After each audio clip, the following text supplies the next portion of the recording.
5e is a very big game. Not quite as complex as some others in the TTRPG space, but it's big enough that you can't explain all the mechanics in 5 minutes like Honey Heist or Lasers and Feelings, and any system with a lot of rules is going to have some bad ones.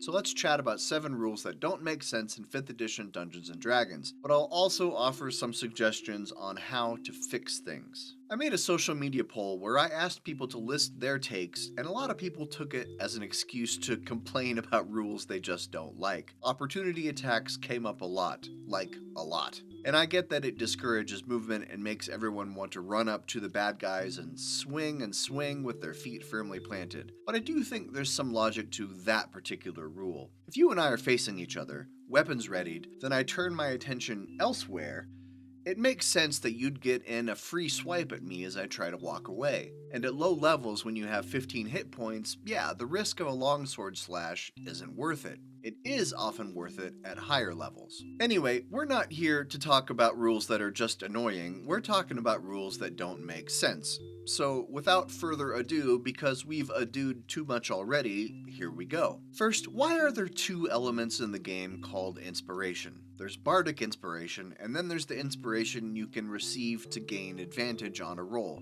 Why is this a thing? I've always felt empathy for English as a second language people when they have to learn there, or bow and bow. English is the most confusing language ever. Anyway, I understand they're differentiating the naming convention for inspiration in the 2024 rules update, and it's about time. Another thing, and probably the one that perplexes me the most, is that there are character levels and there are spell levels, and they only match up at first level. Every time I tell a new player, congrats, you're now a 3rd level wizard, so you get access to 2nd level spells, I see their faces contort like, why does it work that way? It would make so much more sense if spell levels matched character levels. Magic would go from 1 to 20. A 5th level wizard could cast spells of 1st to 5th level. And I would also do away with spell slots and just use a point system. A 5th level fireball spell costs 5 points to cast, and then instead of upcasting it at higher slots, you could pump more points into certain spells to add damage or more effects. Like for fireball, at 5th level it would do 8d6, then you could get another d6 of damage for each additional 2 points you add in.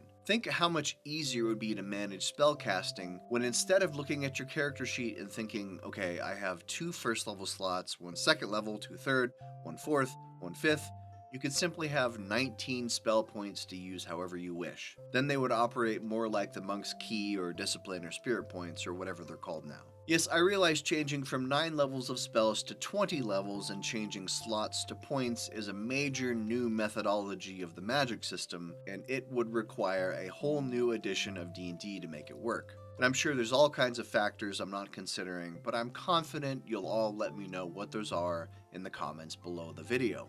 Have at it. The next item on our list is counterspelling a counterspell. The 5e rules state that you cannot cast 2 level spells in a turn only if one of them uses your bonus action, but you can absolutely cast 2 leveled spells in a turn if one of them uses your reaction. So here's the scenario. I start to cast Fireball. The enemy wizard counterspells me. Then I use my reaction to counter that counterspell. And the part that doesn't make sense to me is basically the action economy of the reaction. I assume that the enemy wizard counters me while I'm casting the Fireball. So in order for me to counter the counter, I have to essentially cast 2 spells at once. Do I need 2 hands free for that? Both Fireball and Counterspell have somatic components, which means I'm waving my hands around.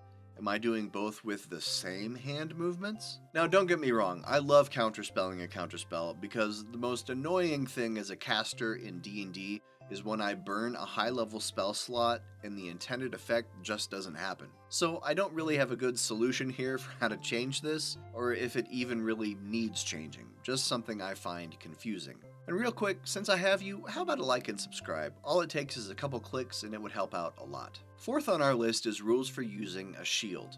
According to the 2014 Player's Handbook, it takes an action to don or doff a shield, and I assume that this is true to force you to make some tough decisions. If you're using your 2-handed crossbow when the enemies are at range, then what will you do when they close the gap? Spend an action to raise your shield and get that +2 bonus? Or forget it and use your precious action economy on the next turn to attack? And this is where it gets confusing for me, is the concept of free object interaction. The 2014 PHB says, you can also interact with one object or feature of the environment for free during either your move or your action. For example, you could open a door during your move as you stride toward a foe, or you could draw your weapon as part of the same action you use to attack. And so my question is, if I have time to open a door on my turn for 0 action cost, why would I not have time to reach behind me and hoist my shield? If I'm a professional adventurer and definitely skilled at using my shield, you'd think I'd be able to do it quickly and not have to spend 6 full seconds getting the damn thing ready. I would at least change this to using the PC's reaction instead of taking a full action to don a shield. The next item on our list is holding a spell.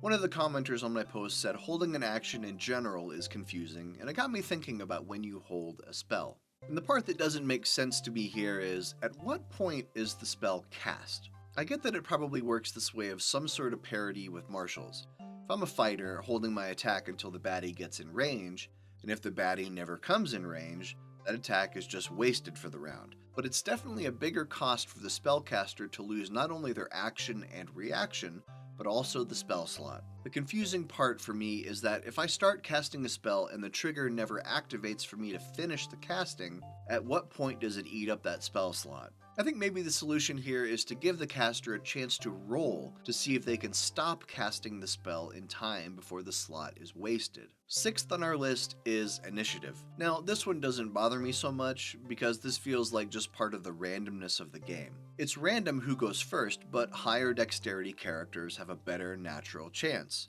And then you have ultra speedy species like the Harengon who get to add their proficiency bonus or the alert feat. But this came up in the comments, so let's talk about it. This commenter makes a good point though. If our party is a practiced fighting force, we should have more control over who goes in what order. And here I will mention the 2014 Dungeon Master's Guide has a host of alternative options for initiative, such as this one which uses what's essentially a passive initiative. There are also a few other initiative possibilities mentioned in that chapter, and I won't go into great detail with it here because I already covered that in a video about DMG alternate rules to consider. If you're a player and you're unhappy with the randomness of initiative, there are some good options there to pitch to your game master to at least try out.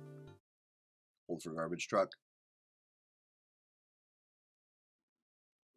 One last one, and that's evasion.